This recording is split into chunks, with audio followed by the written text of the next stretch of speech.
Price the Lord. Hallelujah. പ്രിയപ്പെട്ടവരെ, സങ്കീർത്തനം 56:8 അറിയാവോ? മൊബൈലിലുള്ളവരെടുത്തു, ബൈബിൾ കൊണ്ടുവന്നിട്ടുള്ളവരെടുത്തു. സങ്കീർത്തനം 56:8 ഇപ്രകാരമാണ് വചനം പറയുന്നത്: അവിടുന്ന് എൻ്റെ അലച്ചിലുകൾ എണ്ണീട്ടുണ്ട്. പറഞ്ഞ്, എൻ്റെ കണ്ണുനീർ കണങ്ങൾ കുപ്പിയിൽ ശേഖരിച്ചിട്ടുണ്ട്. പിന്നെയോ, അവ അങ്ങയുടെ ഗ്രന്ഥത്തിൽ ഉണ്ടല്ലോ. ഹല്ലേലൂയ. 3 കാര്യങ്ങളാ പറയുന്നു. ഒന്ന് പറഞ്ഞേ. അവിടുന്ന് എൻ്റെ അലച്ചിലുകൾ എണ്ണീട്ടുണ്ട്. ദൈവം എന്നെ ഏൽപ്പിച്ച ഉത്തരവാദിത്തങ്ങൾ നിർവഹിക്കാൻ വേണ്ടിയിട്ട് ഞാൻ എടുക്കുന്ന അധ്വാനവും കഷ്ടപ്പാടും അലച്ചിലുകളും ആര് കണ്ടിട്ടുണ്ട്? കർത്താവ് കണ്ടിട്ടുണ്ട്. ഹല്ലേലൂയ. ചിലപ്പോൾ നമ്മൾ ഈ കൗൺസിലിങ്ങിന്, സ്പിരിച്വൽ ഷെയറിങ്ങിനൊക്കെ വരുന്ന സമയത്ത് പലരും പറയാറുള്ളതാണ്, ഒത്തിരി കഷ്ടപ്പെടുന്നുണ്ട്, ഒത്തിരി അധ്വാനിക്കുന്നുണ്ട്, കുടുംബത്തിന് വേണ്ടി ഒരുപാട് ഓടുന്നുണ്ട്, പക്ഷേ ആരും ഇതൊന്നും മനസ്സിലാക്കുന്നില്ല, ആരും ഇതൊന്നും കാണുന്നില്ല. പ്രിയപ്പെട്ടവരെ, അതൊരു സങ്കടകരമായ ചിന്തയാണ്. ആരും എന്നെ കാണുന്നില്ല, ആരും എന്നെ മനസ്സിലാക്കുന്നില്ല, ആർക്കും ഇത് അറിയില്ല. എന്നാൽ വചനം പറയുന്നു, എന്താ പറയുന്നത്? സങ്കീർത്തകൻ പറയുകയാണ്, അവിടുന്ന്, സർവശക്തനായ ദൈവം എൻ്റെ എല്ലാ അലച്ചിലുകളും. ഇന്നിപ്പം നിങ്ങൾ ഈ വചനകൂടാരത്തിലേക്ക് വരാൻ വേണ്ടിയിട്ട് എന്തേലും അലഞ്ഞിട്ടുണ്ടാവും അല്ലേ? ഇച്ചിരി കൂടുതലായിട്ട് അധ്വാനിച്ചിട്ടുണ്ടാവും ഇല്ലേ? ഉണ്ടോ? ഉണ്ട്. ഒത്തിരി പേര് പറയാറുണ്ട്. ഇവിടുന്ന് അധികം കേട്ടില്ല. ഞാൻ ഈ കൃപാലയത്തിലൊക്കെ ആയിരിക്കുന്ന സമയത്ത് ഞാൻ ഒത്തിരി പേര് പറഞ്ഞിട്ടുണ്ട്, പശുവിനൊക്കെ ഒത്തിരി പുല്ലൊക്കെ ചെത്തി രാത്രിയിലൊക്കെ പോയി കഷ്ടപ്പെട്ട് ഒത്തിരി ജോലി, ഒരു ദിവസം മുഴുവൻ ചെയ്യേണ്ട ജോലിയും ഈ 2-3 മണിക്കൂറുകൾക്കുള്ളിൽ ചെയ്ത് തീർത്തിട്ടാണ് ഞങ്ങൾ വരുന്നതെന്ന് പറയുമ്പോൾ, വചന ശുശ്രൂഷയിൽ നമ്മൾ വില കൊടുത്ത് പങ്കെടുക്കുമ്പോൾ അതിനു വേണ്ടി കുറേ അലച്ചിലുകൾ, കുറേ കഷ്ടപ്പാടുകൾ, അതങ്ങനെ ഒരു ഭാഗം. പിന്നെ നമ്മുടെ വീടിന് വേണ്ടി, നമ്മുടെ ഉത്തരവാദിത്തങ്ങൾക്ക് വേണ്ടിയിട്ട് എല്ലാം നമ്മളിങ്ങനെ അലയുക, അധ്വാനിക്കുക, കഷ്ടപ്പെടുകയും. ഭർത്താവ് ഒരുപക്ഷെ മനസ്സിലാക്കുന്നില്ലായിരിക്കും, അല്ലെ ഭർത്താവിൻ്റെ അലച്ചിൽ ഭാര്യ മനസ്സിലാക്കുന്നില്ലായിരിക്കും, മക്കൾ കഷ്ടപ്പെടുന്നത് മാതാപിതാക്കൾ മനസ്സിലാക്കുന്നില്ലായിരിക്കും.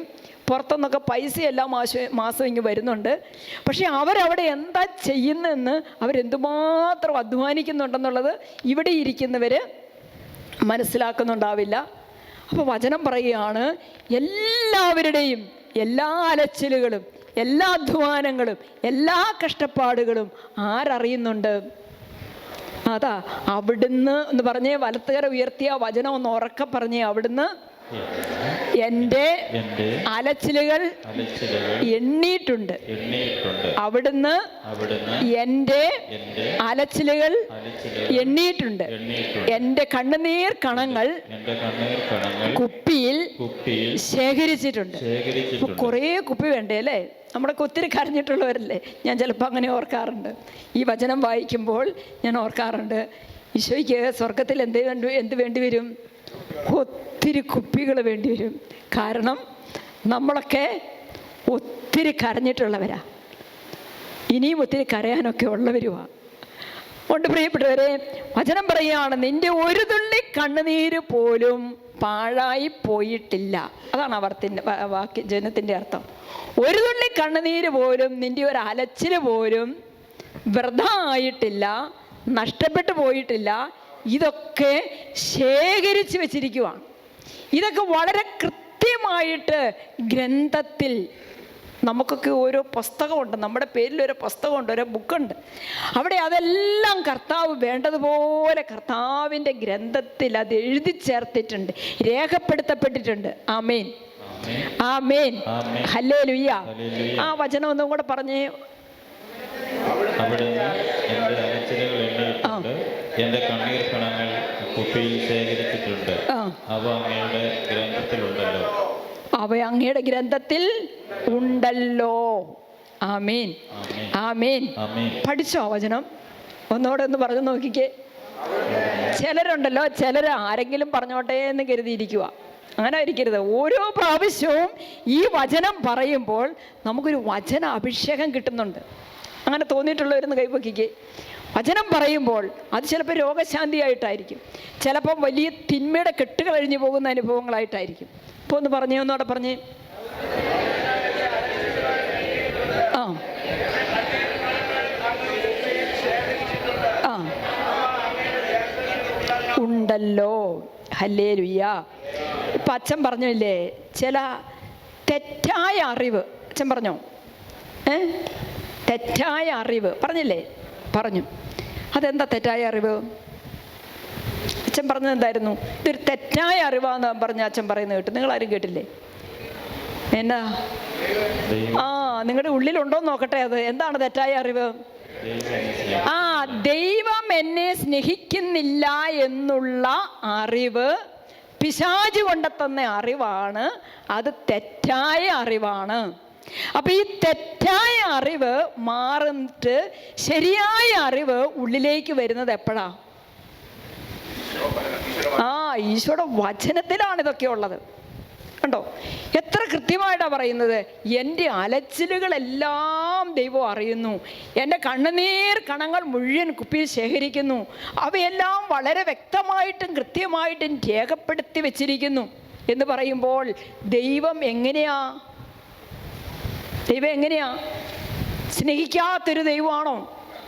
ആണോ? അല്ല. സ്നേഹിക്കാത്തൊരു ദൈവമാണ് നമ്മുടെ ദൈവം എന്ന് പറഞ്ഞ് നമ്മൾ നടക്കുന്നുണ്ടെങ്കിൽ അതിൻ്റെ കാരണം എന്താണ്? ആ തെറ്റായ അറിവ് ഉള്ളിൽ കൊണ്ടു നടക്കുന്നതിൻ്റെ കാരണം എന്താണ്? ദൈവം സ്നേഹിക്കുന്നവനാണെന്ന് നമ്മൾ അറിയുന്നത് എങ്ങനെയാ? ദൈവത്തിൻ്റെ വചനത്തിലൂടെയാ. ആമേൻ പറഞ്ഞേ. ദൈവത്തിൻ്റെ വചനത്തിലൂടെയാ. അപ്പോൾ വചനം അറിയത്തില്ലാത്തവരെല്ലാം ഈ തെറ്റായ അറിവ് ഉള്ളിൽ കൊണ്ടു നടക്കുന്നവരാ. ദൈവം എന്നെ സ്നേഹിക്കുന്നില്ല, ദൈവത്തിന് എന്നെ വേണ്ട.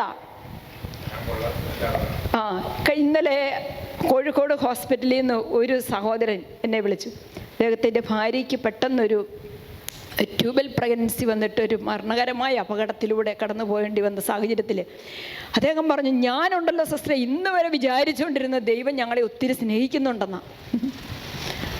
അപ്പോൾ ഒരു ദുഃഖം ജീവിതത്തിലേക്ക്, ഒരു പ്രതിസന്ധി ജീവിതത്തിലേക്ക് വന്നപ്പോഴത്തേന് അദ്ദേഹം പറയാണ്, ദൈവം സ്നേഹിക്കുന്നില്ല എന്നാണ് തോന്നിയത്. ദൈവം സ്നേഹിക്കുന്നില്ല എന്നാണ് തോന്നിയത്. അദ്ദേഹം കരയുക.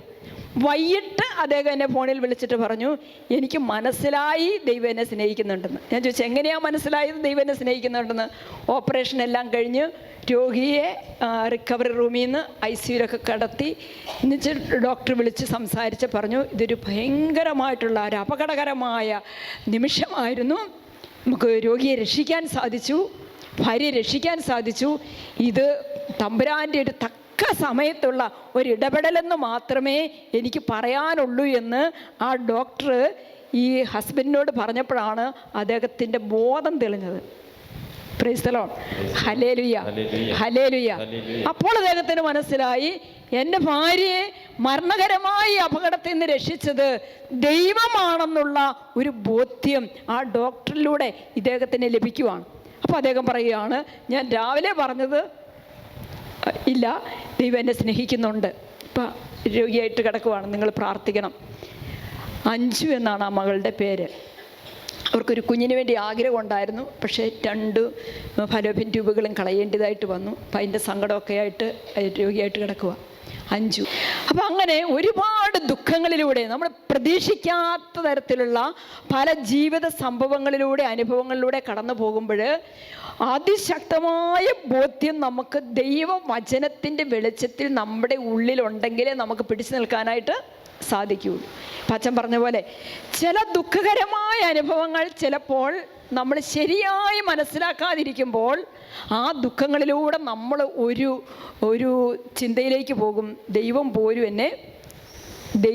എന്നെ സ്നേഹിക്കുന്നില്ല, കൈവിട്ടു എന്ന് നമ്മൾ പറയും. അപ്പോൾ പ്രിയപ്പെട്ടവരെ, അങ്ങനെയല്ല.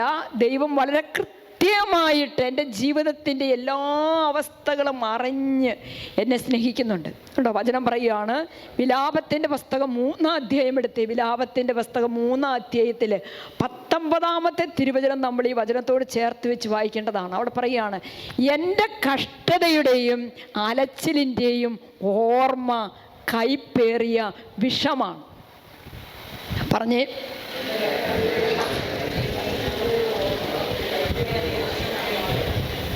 വാക്യം വിലാപത്തിൻ്റെ പുസ്തകം 3-ാം അധ്യായം 19 മുതലുള്ള തിരുവചനമാണ്. എൻ്റെ കഷ്ടതയുടെയും അലച്ചിലിൻ്റെയും ഓർമ്മ കൈപ്പേറിയ വിഷമാണ്. അതിനെപ്പറ്റി, അതായത് ഞാൻ അനുഭവിച്ചുകൊണ്ടിരിക്കുന്ന ദുഃഖ ദുരിതങ്ങളെക്കുറിച്ച്, കഷ്ടതകളെക്കുറിച്ചുള്ള ആ ഓർമ്മ, നിരന്തരമായിട്ടുള്ള ഓർമ്മ എന്താണ്? അത് ചിന്തിച്ച് അത് ഓർത്തോർത്ത് എൻ്റെ മനസ്സ് തകർന്നു പോകുകയാണ്. അതിലേക്ക് പോകണ്ട, അവിടെ നിർത്താം നമുക്ക്. ആ വചനം ഒന്ന് പഠിച്ചേ. എൻ്റെ കഷ്ടതയുടെയും അലച്ചിലിൻ്റെയും ഓർമ്മ കൈപ്പേറിയ വിഷമാണ്. അതേസമയം പ്രിയപ്പെട്ടവരെ, എൻ്റെ കഷ്ടതകളും അലച്ചിലുകളും ദൈവം എന്നെ സ്നേഹിച്ചതിൻ്റെ ഓർമ്മകളായി മാറിയാൽ അതൊരിക്കലും വിഷമല്ല. വിഷം കഴിച്ചാൽ എന്ത് പറ്റുമെന്ന് കഴിച്ചു നോക്കണോ? വേണോ? വേണ്ട, നമുക്ക് എല്ലാവർക്കും അറിയാം വിഷം കഴിച്ചാൽ എന്ത് പറ്റും. നമ്മൾ കഴിച്ചു നോക്കണ്ട, അല്ലാതെ തന്നെ നമുക്കറിയാം. ഇതുപോലെയാ ജീവിതത്തിൽ ദൈവസ്നേഹത്തിൻ്റെ അനുഭവത്തിലേക്ക് ജീവിതത്തിൻ്റെ ദുഃഖങ്ങളും വേദനകളും നമ്മളെ കൊണ്ടുവന്നെത്തിക്കുന്നില്ലെങ്കിൽ, ദൈവത്തെ കണ്ടുമുട്ടാൻ, ദൈവത്തെ അനുഭവിച്ചറിയാനുള്ള അവസരങ്ങളായിട്ട് നമ്മുടെ ഈ രോഗങ്ങളും വേദനകളും കഷ്ടപ്പാടുകളും കടബാധ്യതകളും ജോലി നഷ്ടപ്പെടുന്ന അനുഭവങ്ങളും ഒക്കെ എത്തുന്നില്ല എങ്കിൽ അത് നമുക്കൊരു വിഷം പോലെയായി മാറും. ഒന്നോടെ ആ വചനം വായിക്കാവോ? കേട്ടോ, വളരെ മനോഹരമായിട്ട് നിങ്ങൾക്ക് ഒരുമിച്ച് വായിക്കാം. എൻ്റെ കഷ്ടതകളുടെയും അലച്ചിലിൻ്റെയും ഓർമ്മ ഓർമ്മ കൈപ്പേറിയ വിഷമാണ്. Price the Lord, hallelujah. അപ്പോൾ ഏതെങ്കിലും ഒരു അനുഭവങ്ങൾ നിങ്ങളൊന്ന് ചിന്തിച്ച് നോക്കിയേ. ദൈവം എന്നോട് അങ്ങനെ ചെയ്തല്ലോ, അവരെന്നോട് ഇങ്ങനെ ചെയ്തല്ലോ എന്ന് പറഞ്ഞ് പരാതിയോടെ നോക്കിക്കാണുന്ന ഏതെങ്കിലുമൊക്കെ പ്രയാസങ്ങളുണ്ടെങ്കിൽ, എന്തെങ്കിലുമൊക്കെ ബുദ്ധിമുട്ടുകളുണ്ടെങ്കിൽ ഇപ്പോൾ തന്നെ നമ്മൾ അതിന് സൗഖ്യം നേടണം. ഹല്ലേലൂയ. ആരാ സൗഖ്യം തരുന്നത്? ഈശോയുടെ വചനത്താലുള്ള സൗഖ്യം. ഈശോയുടെ വചനത്താലുള്ള സൗഖ്യമാണ്. നമ്മൾ നോക്കിയേ, യോഹന്നാന്റെ സുവിശേഷത്തിലേക്ക് വരാം. യോഹന്നാന്റെ സുവിശേഷം 11-ാം അധ്യായത്തിൽ 3-ാമത്തെ തിരുവചനത്തിൽ നല്ല അറിവ് ഉള്ളിൽ കൊണ്ടു നടന്നിരുന്ന 2 പേരെ നമ്മളിവിടെ കാണുക. ശരിയായ അറിവ്, അച്ഛൻ പറഞ്ഞില്ലേ, തെറ്റായ അറിവ് നമ്മളെപ്പോഴും വഴിതെറ്റിക്കും. ശരിയായ അറിവ് ഉള്ളിൽ കൊണ്ടു നടന്നിരുന്ന 2 പേരെ നമ്മളിവിടെ കാണുന്നുണ്ട്. അതാരാന്ന് നോക്കിയേ. യോഹന്നാന്റെ സുവിശേഷം 11:3 പറയുകയാണ്, കർത്താവേ, ഇതാ അങ്ങ് സ്നേഹിക്കുന്നവൻ രോഗിയായിരിക്കുന്നു എന്ന് പറയാൻ ആ സഹോദരിമാര് അവൻ്റെ അടുത്തേക്ക് ആളയച്ചു. ആരാ ഈ സഹോദരിമാര്? മർത്തായും മറിയവുമാണ്. പിന്നെ ആരെക്കുറിച്ച് അവരത് പറയുന്നത്?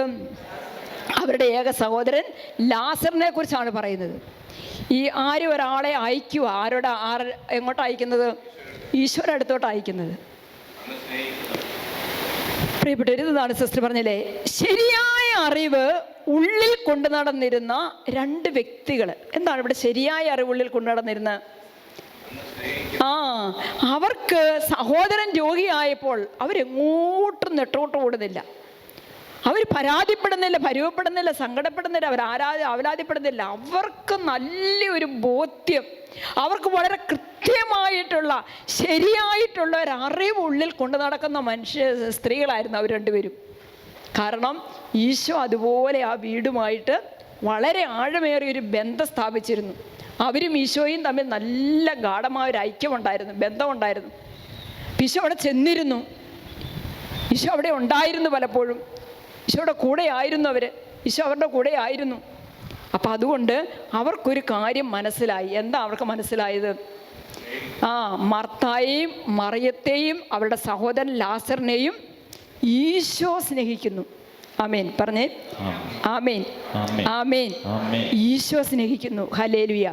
ചിലപ്പോൾ പ്രിയപ്പെട്ടവരെ, നമ്മുടെ നെഞ്ച് പൊട്ടുന്നത്, നമ്മൾ ഒരുപാട് സങ്കടപ്പെടുന്നത് നമ്മുടെ പ്രിയപ്പെട്ടവരെ ഓർത്തിട്ടാ, നമ്മുടെ ജീവിത പങ്കാളിയെ ഓർത്തിട്ട്. നമ്മുടെ കുടുംബത്തിൽ ആരെങ്കിലും രോഗികളായിട്ട് നാളുകൾ ആശുപത്രിയിൽ കഴിയേണ്ടി വരുന്നത്, വീട്ടിൽ കിടപ്പ് രോഗികളായി മാറിയിരിക്കുന്നത്, അല്ലെങ്കിൽ എന്തെങ്കിലും വലിയ കുടുംബ പ്രശ്നങ്ങളിലൂടെ നമ്മുടെ പ്രിയപ്പെട്ടവർ കടന്നു പോകുന്നത്, ഇങ്ങനെയൊക്കെയുള്ള സാഹചര്യങ്ങളിൽ നമ്മൾ ഒരുപാട് സങ്കടപ്പെടാറുണ്ട് നമ്മുടെ പ്രിയപ്പെട്ടവരെ കുറിച്ച്. അങ്ങനെ സങ്കടപ്പെട്ടിട്ടുള്ളവരുണ്ടെങ്കിൽ ഒന്ന് കൈപൊക്കിക്കേ. നമ്മുടെ പ്രിയപ്പെട്ടവർ ആരെക്കുറിച്ചെങ്കിലും എന്തെങ്കിലുമൊക്കെ ദുഃഖം കണ്ടോ? എന്തേലും പേരാ കൈപൊക്കുന്നത്. അപ്പം നമ്മളൊരു കാര്യം ഓർക്കണം, അവരെക്കുറിച്ചും നമ്മൾ ദുഃഖിക്കണ്ട, അവരെക്കുറിച്ചും നമ്മൾ ദുഃഖിക്കണ്ട. കാരണം എന്താ? എൻ്റെ പ്രിയപ്പെട്ടവരെ ഞാൻ സ്നേഹിക്കുന്നതിനേക്കാൾ ഉപരിയായിട്ട് ആര് സ്നേഹിക്കുന്നു? കർത്താവ് സ്നേഹിക്കുന്നു, ഈശോ സ്നേഹിക്കുന്നു. ആ ഒരു ബോധ്യം ഉള്ളിലേക്കൊന്ന് കൊണ്ടുവരണം. എനിക്ക് ഏറ്റവും വേണ്ടപ്പെട്ട എൻ്റെ പ്രിയപ്പെട്ടവരെ ഞാൻ സ്നേഹിക്കുന്നതിനേക്കാളും ഉപരിയായിട്ട് ഈശോ അവരെ സ്നേഹിക്കുന്നുണ്ട്. അപ്പോൾ ഈശോയ്ക്ക് അതിലൂടെ ഒരു പദ്ധതി ഉണ്ടോ? അവരെ അറിയുന്ന, അവരെ സ്നേഹിക്കുന്ന ഒരു ദൈവമുണ്ട്. ആ ഒരു ബോധ്യം മാത്രമേ നമുക്ക് ധൈര്യം തരുള്ളൂ, ശക്തി തരുള്ളൂ. ആമേൻ, ഹല്ലേലൂയ. അതുകൊണ്ടാണ് പ്രിയപ്പെട്ടവരെ വചനം പറയുകയാണ്, ഒരു കാര്യം ഞാൻ ഓർക്കുന്നു, അതെനിക്ക് പ്രത്യാശ തരുന്നു. എനിക്ക് ധൈര്യം തരുന്നത്, പ്രത്യാശ തരുന്നത് ഒരൊറ്റ കാര്യമാണ്. ജീവിതത്തിൽ പ്രശ്നങ്ങളില്ലാത്ത ഒരു ജീവിതമില്ല. എപ്പോഴും ഒന്ന് മാറി രാവും പകലും മാറി വരുന്നത് പോലെ ജീവിതത്തിൽ പ്രശ്നങ്ങൾ എപ്പോഴും നമ്മൾ വിചാരിക്കാത്ത സമയത്ത് നമ്മളിലേക്ക് വരും. അപ്പോൾ വചനം പറയുകയാണ്, ഈ പ്രശ്നങ്ങളിലൂടെ കടന്നു പോകുന്ന വലിയ കണ്ണുനീരിൻ്റെ കയങ്ങൾ നീന്തി കിടക്കുന്ന നമ്മളോട് വചനം പറയുകയാണ്, ഒരൊറ്റ കാര്യം മാത്രമേ സഹോദര സഹോദരി നമുക്ക് പ്രത്യാശ തരികയുള്ളൂ. അതെന്താണ്?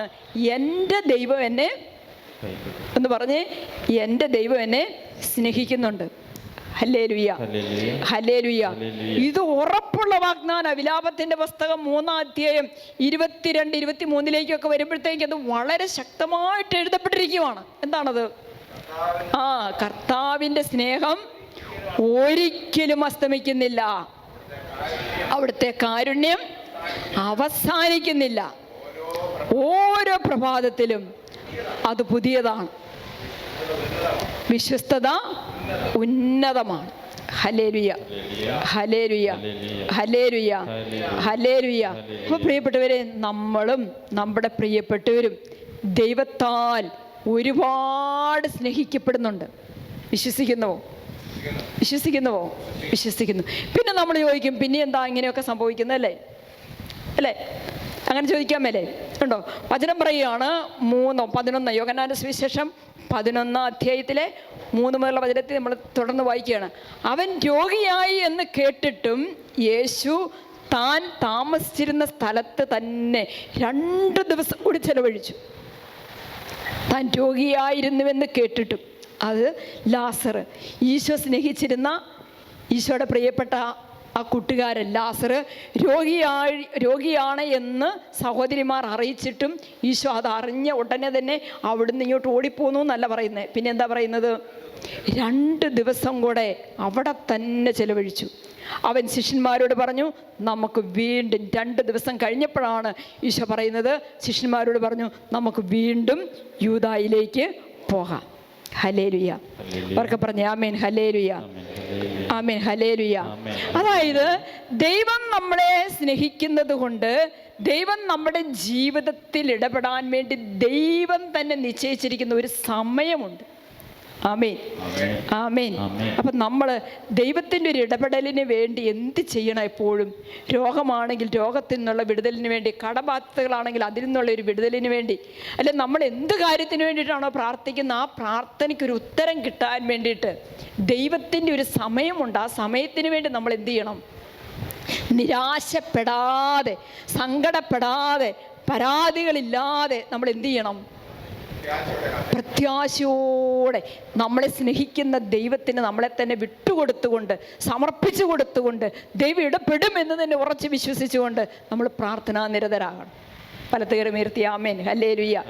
സ്വരമുയർത്തി ആമേൻ ഹല്ലേലൂയ. രണ്ട് കരങ്ങൾ ഉയർത്തി ഒന്ന് സ്തുതിച്ചേ. ഹല്ലേലൂയ ഹല്ലേലൂയ ഹല്ലേലൂയ ഹല്ലേലൂയ. കർത്താവേ സ്തുതിക്കുന്നു, ദൈവമേ ആരാധിക്കുന്നു ആരാധിക്കുന്നു ആരാധിക്കുന്നു ആരാധിക്കുന്നു.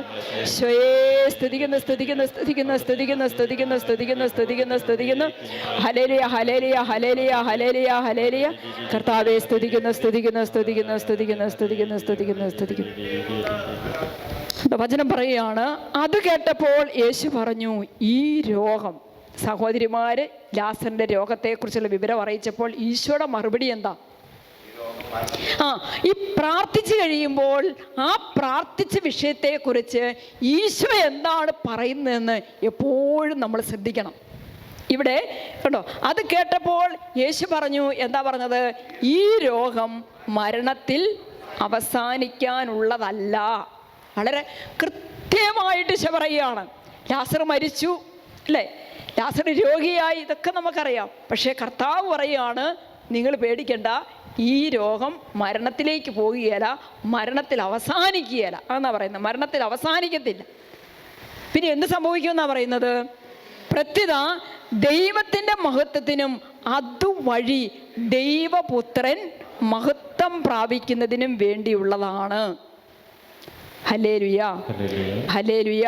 അപ്പം നമ്മുടെ ജീവിതത്തിൻ്റെ പ്രശ്നങ്ങൾ ഒന്നും അറിയത്തില്ലാത്തൊരു തമ്പുരാനല്ല നമ്മളെ സ്നേഹിക്കുന്ന ദൈവം. എല്ലാം അറിയാം. ഇത് നമ്മുടെ നാശത്തിന് കാരണമാകുകയില്ല എന്ന് ഉറപ്പ് തരുക.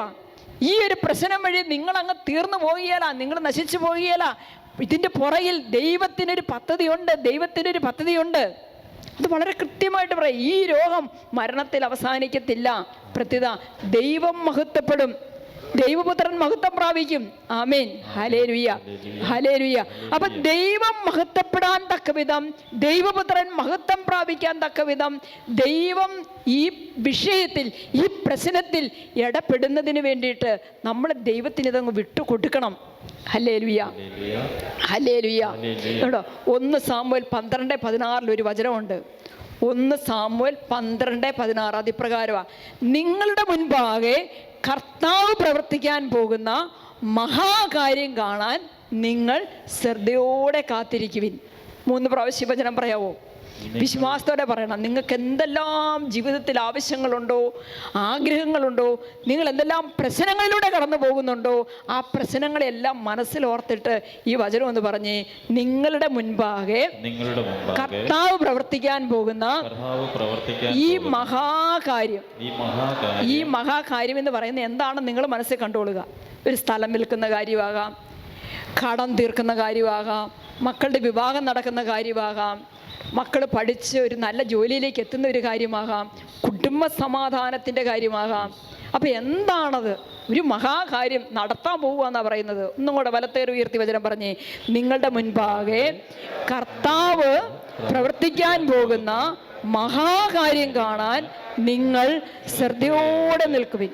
ഹല്ലേലൂയ എന്ന് പറഞ്ഞാൽ കർത്താവ് പ്രവർത്തിച്ചോളൂ എന്നും പറഞ്ഞ് നമ്മളിങ്ങനെ അലസരായിട്ടിരുന്നാൽ പോരാ. അമ്മ ത്രേസ്യ പറയുന്നത് എന്താ പറയുക? പ്രാർത്ഥിക്കാത്ത മനുഷ്യരെ കുറിച്ച് അമ്മ ത്രേസ്യ പറയുന്നത് എങ്ങനെയാണെന്നറിയാമോ? തളർവാദം പിടിപെട്ടവരെന്നാ പറയുന്നത്. തളർവാദം പിടിപെട്ടവര്, മുടന്തുള്ളവരെ കണ്ടിട്ടുണ്ടോ? നടക്കാൻ വിഷമമുള്ള മുടന്തുള്ളവർ. അപ്പം നമ്മൾ ഈ തളർവാദ രോഗിയുടെ ഒക്കെ കാര്യം പറയുമ്പോൾ നമുക്കിന്നിപ്പോൾ ആർക്കാ തളർവാദം, ഇന്നിപ്പോൾ ആർക്കാ മുടന്ത്, അങ്ങനെയൊക്കെ നമ്മൾ ചിന്തിക്കും. ഇന്ന് മുടന്തന്മാരും തളർവാദ രോഗികളുമാണ് കൂടുതലെന്നാണ് എനിക്ക് തോന്നുന്നത്. അപ്പൊ പ്രിയപ്പെട്ടവരെ, വചനം പറയാണ്, നിങ്ങൾ ശ്രദ്ധയോടെ കാത്തു നിൽക്ക്, കർത്താവിൻ്റെ പടിവാതിക്കൽ കർത്താവിന് ഈ പ്രശ്നത്തെ സമർപ്പിച്ചിട്ട് വിശ്വാസത്തോടെ പ്രാർത്ഥനാ നിരതരാക്. നിങ്ങളുടെ ഒരു പ്രാർത്ഥനയും വെറുതാവിലാകില്ല. ഹല്ലേലൂയ ഹല്ലേലൂയ ഹല്ലേലൂയ ഹല്ലേലൂയ ഹല്ലേലൂയ. അതായത് ഈശോ ലാസറിൻ്റെ കുഴിവാടത്തെങ്കിലേക്ക് എത്താൻ വേണ്ടിയിട്ട് കർത്താവ് നിശ്ചയിച്ചു വെച്ചിരുന്ന ഒരു സമയദൈർഘ്യമുണ്ട്. ഉണ്ടോ? അങ്ങനെ ഒരു സമയദൈർഘ്യം നമ്മുടെ പ്രാർത്ഥനയ്ക്കൊക്കെ ഉണ്ട്. ഹല്ലേലൂയ. റോമാക്കാർക്ക് ഇത് ലേഖനം 8:28 എന്താ? 8:28, റോമ 8:28. ദൈവത്തെ സ്നേഹിക്കുന്നവർക്ക് അവിടുത്തെ പദ്ധതി അനുസരിച്ച് വിളിക്കപ്പെട്ടവർക്ക് അവിടുന്ന് സകലതും നന്മയ്ക്കായി പരിണമിപ്പിക്കും. അതായത് ചിലപ്പോൾ നമുക്ക് ഒരു രോഗശാന്തി നന്നങ്ങ് അവസാനിപ്പിക്കാനായിരിക്കില്ല ദൈവത്തിൻ്റെ പ്ലാന്. അതിലും രോഗപീഠകളിലൂടെ ഒന്ന് കടത്തിവിട്ട് കുറച്ചുകൂടെ നമ്മളെ ഒന്ന് വിശുദ്ധീകരിച്ച് കുറച്ചുകൂടെ ദൈവത്തിൻ്റെ സ്നേഹത്തിലേക്ക് നിങ്ങളൊന്ന് ഓർത്ത് നോക്കിയേ. സഹനങ്ങളിലൂടെ കടന്നു പോയപ്പോഴാണോ, ഒരുപാട് സന്തോഷകരമായ അനുഭവങ്ങളിലൂടെ കടന്നു പോയപ്പോഴാണോ നമ്മൾ ദൈവത്തിൻ്റെ സ്നേഹം അനുഭവിച്ചിട്ടുള്ളത്? ഇവിടെ ചാടി ഉത്തരം പറയുന്നു. എപ്പോഴാ? സഹനങ്ങളിലൂടെ കടന്നു പോയപ്പോഴാണ്. പക്ഷെ ഈ സഹനങ്ങളിലൂടെ കടത്തിവിടുന്നത് ദൈവമാണ്. എന്തിനാണ്? ദൈവത്തിന് വ്യക്തമായ പദ്ധതിയുണ്ട്. എന്താണ് ആ പദ്ധതി? ഈ വേദനകളിലൂടെ കടന്നു പോകുന്ന ഈ മകൻ, ഈ മകള് ദൈവം തന്നെ സ്നേഹിക്കുന്നു എന്നുള്ള ഒരു ബോധ്യത്തിലേക്ക്, ശരിയായ ഒരു അറിവിലേക്ക്. അച്ഛൻ്റെ വാക്കതാണ്, ശരിയായ അറിവ്, തെറ്റായ അറിവ് പറഞ്ഞില്ലേ അച്ഛൻ? അപ്പം ആ തെറ്റായ അറിവ് ഉള്ളിൽ കൊണ്ടു നടക്കുമ്പോൾ അതൊന്നും മാറ്റണം. വേണ്ടേ? ദൈവം എന്നെ സ്നേഹിക്കുന്നുണ്ട്. അത് വേറെ വല്ലവരുടെയും കഥ കേട്ടിട്ട് പറയല്ല, എൻ്റെ സ്വന്തം അനുഭവത്തിൽ നിന്ന് എനിക്ക് പറയാൻ പറ്റണം ദൈവം എന്നെ സ്നേഹിക്കുന്നുണ്ട്. ഹല്ലേലൂയ, ഹല്ലേലൂയ, ഹല്ലേലൂയ. അതുകൊണ്ടാണ് വചനം പറയുന്നത്, ദൈവത്തെ സ്നേഹിക്കുന്നവർക്ക്, ദൈവത്തിൻ്റെ പദ്ധതി അനുസരിച്ച് വിളിക്കപ്പെട്ടവർക്ക് ദൈവം എല്ലാം നന്മയ്ക്കാക്കി മാറ്റും. പലതീർ ഉയർത്തി ഉറക്കെ പറഞ്ഞേ ആമേൻ ഹല്ലേലൂയ, ആമേൻ ഹല്ലേലൂയ. സ്വരമുയർത്തി പറഞ്ഞേ ആമേൻ ഹല്ലേലൂയ, ആമേൻ ഹല്ലേലൂയ, ആമേൻ ഹല്ലേലൂയ. ഒന്നും കൂടെ 2 കരങ്ങൾ ഉയർത്തി ഉറക്കെ ഒന്ന് സ്തുതിച്ച കർത്താവേ, ഇന്ന് ഞങ്ങൾക്ക് വലിയൊരു ആന്തരിക സൗഖ്യം തരണം കർത്താവേ. ഞങ്ങളുടെയൊക്കെ മനസ്സിൽ ദൈവം പോലും ഞങ്ങളെ അറിയുന്നില്ലെന്നും ദൈവം പോലും ഞങ്ങളെ മനസ്സിലാക്കുന്നില്ലെന്നും ഒക്കെയുള്ള ചിന്ത, ദൈവം പോലും ഞങ്ങളെ സ്നേഹിക്കുന്നില്ലെന്നും ഒക്കെ ഞങ്ങൾക്ക് തോന്നത്തക്ക രീതിയിലുള്ള ജീവിത അനുഭവങ്ങളിലൂടെ കടന്നുപോയിട്ട് ചില തെറ്റായ ബോധ്യങ്ങൾ, തെറ്റായ അറിവൊക്കെ മനസ്സിൽ കൊണ്ടു നടക്കുക കർത്താവേ. അതെല്ലാം മാറ്റിത്തരണമേ എന്ന് പ്രാർത്ഥിക്കുന്ന കർത്താവേ. ഹല്ലേലൂയ, ഹല്ലേലൂയ, ഹല്ലേലൂയ, ഹല്ലേലൂയ, ഹല്ലേലൂയ. ഈശോയെ സ്തുതിക്കുന്നു. പ്രിയപ്പെട്ടവരെ, ഈ ദൈവത്തിൻ്റെ സ്നേഹം അനുഭവിച്ചറിയുന്നവർക്ക്, ദൈവത്തെ കണ്ടുമുട്ടുന്നവർക്ക് ഒരിക്കലും പറയാൻ പറ്റില്ല എനിക്കാരുമില്ലെന്ന്. പറ്റുമോ? പറ്റില്ല. ഈ തളർവാദ രോഗി 38 വർഷക്കാലം ബെത്സൈദയുടെ കുളക്കരയിൽ കിടന്ന മനുഷ്യൻ്റെ അടുത്തേക്ക് ഈശോ കടന്നു ചെന്നപ്പോൾ അവൻ ആദ്യം പറയുന്നത് എന്താ? എനിക്കാരും ഇല്ല, എനിക്കാരും ഇല്ല. എനിക്കാരുമില്ല എന്ന ചിന്ത മനസ്സിൽ കൊണ്ടു നടക്കുന്നവര് ദൈവത്തെ അനുഭവിക്കാത്തവരാ, ദൈവത്തെ കണ്ടുമുട്ടിയിട്ടില്ല. നമുക്കാരുണ്ട്? നമുക്ക് ദൈവമുണ്ട്.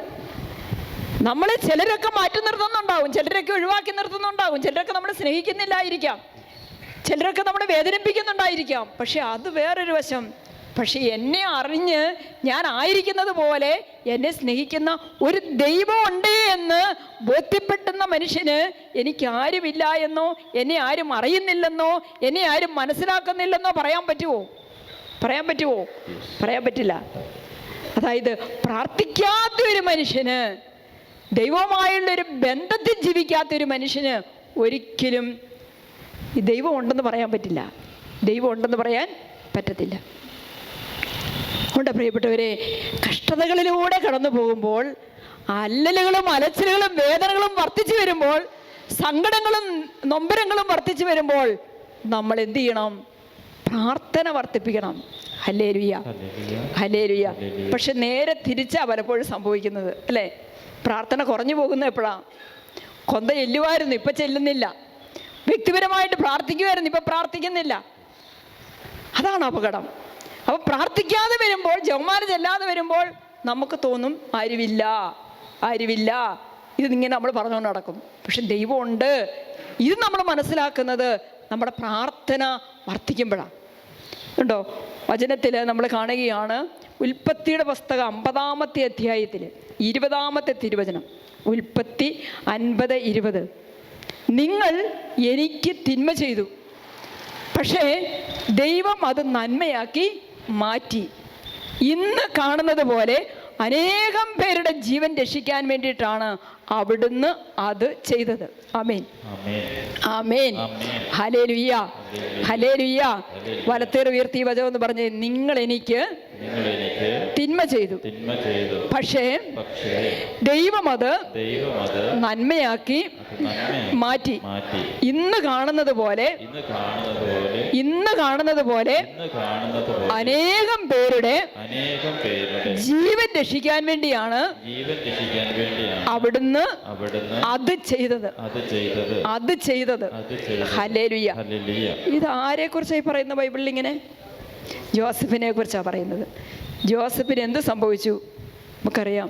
സഹോദരങ്ങൾ വെറുത്തു, കുഴിയിൽ തള്ളിയിട്ടു, കച്ചവടക്കാർക്ക് വിറ്റു, 30 വെള്ളിക്കാശിന് ഈജിപ്തുകാർ കൊണ്ടുപോയി, ഇരുട്ടറയിൽ കിടക്കേണ്ടി വന്നു.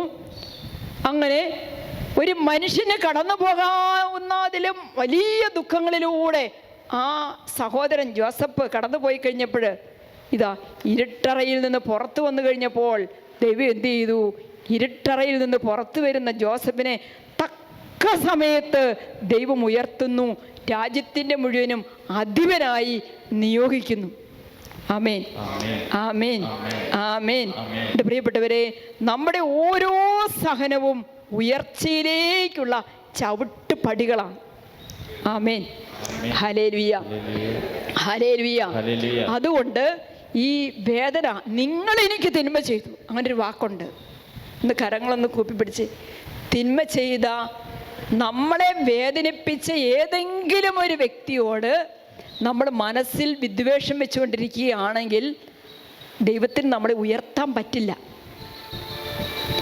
ക്ലിയറായോ?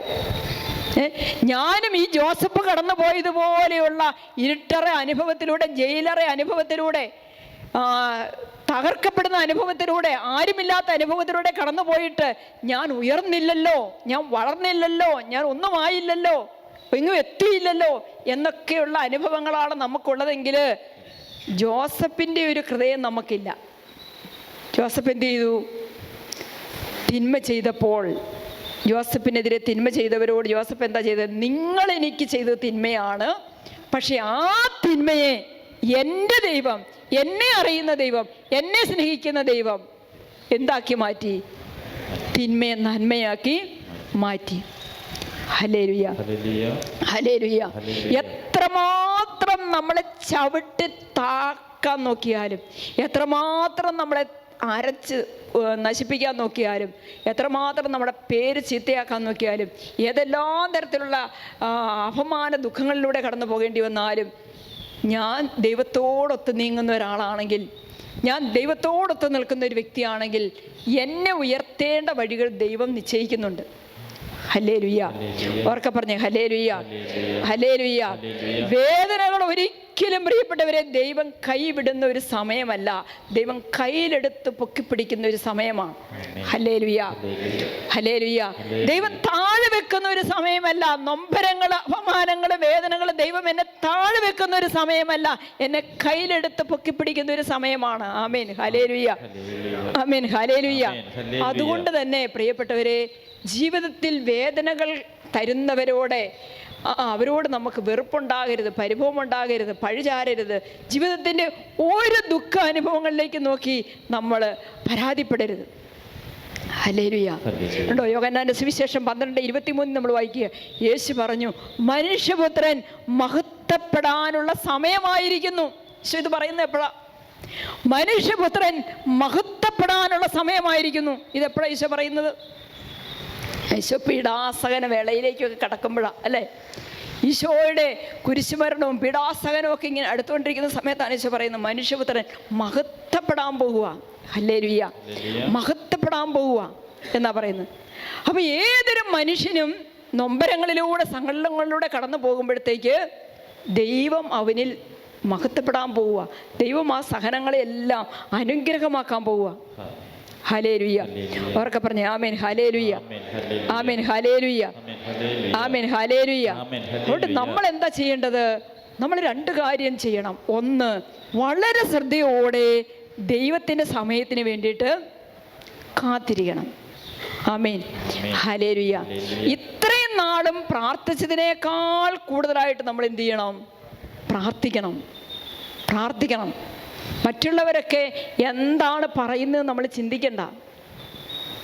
ഇവിടെ കാണുന്നുണ്ട് സാമുവേലിൻ്റെ 1-ാം പുസ്തകത്തിലോ 1-ാമത്തെ അധ്യായത്തിൽ 10-ാമത്തെ വചനത്തിൽ പറയുന്നുണ്ട്, ഹന്ന എന്ന സ്ത്രീയെക്കുറിച്ച് പറയുന്നുണ്ട്. അവളുടെ ഏറ്റവും വലിയ ദുഃഖം എന്തായിരുന്നു? ഹന്ന എന്ന സ്ത്രീയുടെ ദുഃഖം എന്തായിരുന്നു? അവൾക്ക് മക്കളില്ലായിരുന്നു. അവൾ വന്ധ്യത്വത്തിൻ്റെ വേദന അനുഭവിച്ചിരുന്നവളാണ്. ആ കാലഘട്ടങ്ങളിലൊക്കെ അതൊരു ശാപമായിട്ടാണ് കരുതിയിരുന്നത്. അപ്പോൾ പലരും പലതും പറഞ്ഞിരുന്നു, പക്ഷെ അതൊന്നും അവൾ കേൾക്കാൻ നിന്നില്ല. അവൾ എന്താ ചെയ്തത്? വചനം പറയുന്നു, അവൾ ഹൃദയം നൊന്ത് കർത്താവിനോട് പ്രാർത്ഥിച്ചുകൊണ്ടിരുന്നു. ഹൃദയം നൊന്ത് കർത്താവിനോട് പ്രാർത്ഥിച്ചു. ഹൃദയ വികാരങ്ങൾ അതേപടി അവൾ ദൈവത്തിൻ്റെ സന്നിധിയിലേക്ക് ഒഴുക്കി. അവളുടെ ദുഃഖവും അവളുടെ വേദനയും എല്ലാം ദൈവസന്നിധിയിലേക്ക് അവൾ സമർപ്പിച്ചു. ഉണ്ടോ? വചനം പറയുകയാണ്, സൈന്യങ്ങളുടെ കർത്താവേ, ഈ ദാസിയുടെ സങ്കടം കണ്ട് അങ്ങ് എന്നെ അനുസ്മരിക്കണമേ. ഹല്ലേലൂയ. വിശുദ്ധ കുർബാനയിൽ ഈശോ നമ്മുടെ മധ്യത്തിലേക്ക് വരുമ്പോഴേ നമ്മൾ എന്താ പ്രാർത്ഥിക്കേണ്ടത്? കർത്താവേ, ഈ ദാസിയുടെ, ഈ ദാസൻ്റെ ജീവിത പ്രശ്നങ്ങൾ കണ്ട്, നൊമ്പരങ്ങൾ കണ്ട്, സങ്കടങ്ങൾ കണ്ട് എന്നെ അങ്ങൊന്ന് ഓർക്കണമേ, അങ്ങൊന്ന് അനുസ്മരിക്കണമേ. പിന്നെ ഹന്നയുടെ പ്രാർത്ഥന കേട്ടോ, അങ്ങയുടെ ദാസിയെ വിസ്മരിക്കരുതേ. ദൈവം ഒന്ന് ഓർത്താൽ മതി അല്ലേ? ദൈവം എന്നെ ഒന്ന് ഓർത്താൽ മതി. എനിക്കൊരു പുത്രനെ നൽകിയാൽ, അവൾ പറയാണ്, എനിക്കൊരു പുത്രനെ നൽകിയാൽ അവൻ്റെ ജീവിതകാലം മുഴുവൻ അവനെ ഞാൻ അങ്ങേക്ക് പ്രതിഷ്ഠിക്കും. Hallelujah, hallelujah. അപ്പൊ ദൈവത്തോട് നമ്മൾ ചോദിച്ച് വാങ്ങുന്ന എല്ലാ അനുഗ്രഹങ്ങളും ദൈവത്തിന് തന്നെ നമ്മൾ സമർപ്പിക്കുക. മക്കൾക്കൊക്കെ വേണ്ടിയിട്ട് നമ്മൾ ചോദിക്കുകയല്ലേ? ചോദിക്കുമോ? ചോദിച്ചു വാങ്ങിയതല്ല നമ്മുടെ മക്കളെയൊക്കെ, ആണോ? എന്നിട്ട് പിന്നെ എന്ത് ചെയ്യണം? കിട്ടിക്കഴിയുമ്പം ഹന്നയുടെ പ്രാർത്ഥന കർത്താവ് കേട്ടു. അവൾക്കൊരു പുത്രൻ ജനിച്ചു. ഹല്ലേലൂയ. പ്രാർത്ഥന കേൾക്കാതെ പോയോ? ഹൃദയം നൊന്ത് കരഞ്ഞ് പ്രാർത്ഥിച്ച ഹന്നയുടെ പ്രാർത്ഥന ദൈവം കേൾക്കാതെ പോയോ? പോയില്ല. വചനം പറയുകയാണ്, ഹന്നയുടെ പ്രാർത്ഥന കർത്താവ് കേട്ടു, അവൾക്കൊരു പുത്രൻ ജനിച്ചു. അപ്പോൾ അവൾ പറയുകയാണ്, ദൈവം കേട്ടു എന്ന് അർത്ഥമുള്ള സാമുവേൽ എന്ന് പേര് നൽകി. ഹല്ലേലൂയ. ദൈവം അവളുടെ പ്രാർത്ഥന കേട്ടു. ദൈവം തന്നു. ദൈവം എൻ്റെ പ്രാർത്ഥന കേട്ടു. ഹല്ലേലൂയ. അവർക്ക് പറഞ്ഞേ ആമേൻ. ഹല്ലേലൂയ. അപ്പോൾ ദൈവം പ്രാർത്ഥന കേട്ട് അവൾക്ക് ഒരു കുഞ്ഞിനെ കൊടുത്ത് അനുഗ്രഹിച്ചു കഴിഞ്ഞപ്പോൾ അവളുടെ പ്രാർത്ഥന എന്തായി മാറി നോക്കിയേ? ഹന്ന ഇങ്ങനെ പ്രാർത്ഥിച്ചു, എൻ്റെ ഹൃദയം കർത്താവിൽ ആനന്ദിക്കുന്നു. പറഞ്ഞേ, എൻ്റെ ശിരസ്സ് കർത്താവിൽ ഉയർന്നിരിക്കുന്നു. ആമേൻ. എൻ്റെ അധരം ശത്രുക്കളെ പരിഹസിക്കുന്നു, എന്തെന്നാൽ അവിടുത്തെ രക്ഷയിൽ ഞാൻ ആനന്ദിക്കുന്നു. എഴുന്നേറ്റ് നിന്നേ കേട്ടോ. ഹന്നയുടെ അനുഭവത്തിൽ നിന്ന് പറയാണ്, കർത്താവിനെ പോലെ പരിശുദ്ധനായി മറ്റാരുമില്ല. ദൈവം അവളുടെ പ്രാർത്ഥന കേട്ട് കഴിഞ്ഞപ്പോൾ അവൾ സത്യത്തിൽ ദൈവം ആരാണെന്ന് അനുഭവിച്ചറിഞ്ഞു. അവൾ പറയുകയാണ്, കർത്താവിനെ പോലെ, ഞാൻ വിശ്വസിക്കുന്ന എൻ്റെ ദൈവത്തെ പോലെ പരിശുദ്ധനായി മറ്റാരുമില്ല, കർത്താവല്ലാതെ മറ്റാരുമില്ല. നമ്മുടെ ദൈവത്തെ പോലെ സുസ്ഥിരമായ ഒരു ആശ്രയം വേറൊന്നുമില്ല. ഹല്ലേലൂയ. അവർക്ക് പറഞ്ഞേ ഹല്ലേലൂയ. എന്നിട്ട് എന്നാ പറയണം? അഹന്തയോടെ മേലിൽ സംസാരിക്കരുത്. നിനക്കുള്ളതൊക്കെ നിന്റേതാണെന്ന് വിചാരിച്ച് നീ സംസാരിക്കരുത്. നിന്റെ നാവിൽ നിന്ന് ഹെർവ് പുറപ്പെടാതിരിക്കട്ടെ. കാരണം കർത്താവ് സർവജ്ഞനായ ദൈവമാണ്. കർത്താവ് പ്രവൃത്തികളെ വിലയിരുത്തുന്ന അവിടുന്നാണല്ലോ. ഹല്ലേലൂയ. അവർക്ക് പറഞ്ഞേ ആമേൻ. ഹല്ലേലൂയ. കൊണ്ട് പറയാണ്, ദരിദ്രനാക്കുന്നതും ധനികനാക്കുന്നതും കർത്താവാണ്. ഒരുവനെ താഴ്ത്തുന്നതും ഉയർത്തുന്നതും അവിടുന്നാണ്. ദരിദ്രനെ അവിടുന്ന് തുളിയിൽ നിന്ന് ഉയർത്തുന്നു, അഗതിയെ കുപ്പിയിൽ നിന്ന് സമുദ്രിക്കുന്നു. അങ്ങനെ അവരെ പ്രഭുക്കന്മാരോടൊപ്പം ഇരുത്തുന്നു. Praise the lord. വലത്തേർ ഉയർത്തി സ്വരം ഉയർത്തി പറഞ്ഞേ ആമേൻ. ഹല്ലേലൂയ. ആമേൻ. ഹല്ലേലൂയ. ആമേൻ. ഹല്ലേലൂയ.